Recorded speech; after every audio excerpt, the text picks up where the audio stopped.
Time erases names, but not those of legends. He was a genius.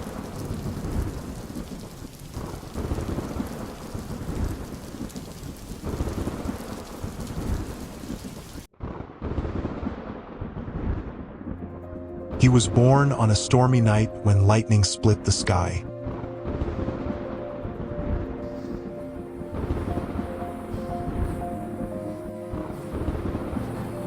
Nikola's interest in electricity began when he was very young, playing with his cat. Stroking the animal, he discovers that when two objects touch, they transfer an electrical charge.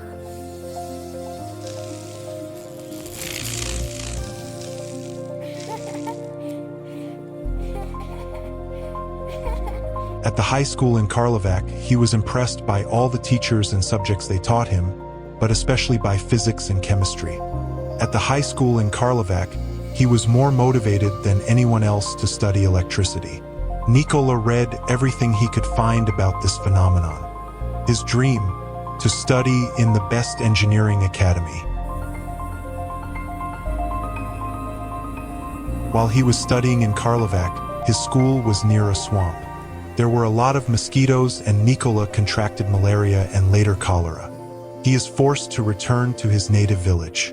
He has been bedridden for 9 months.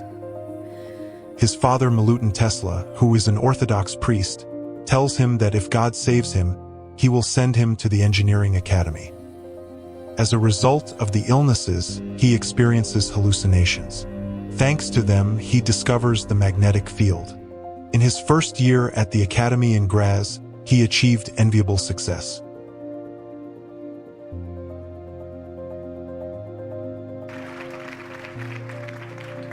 Towards the end of his second year of studies, he becomes addicted to gambling and sinks into debt.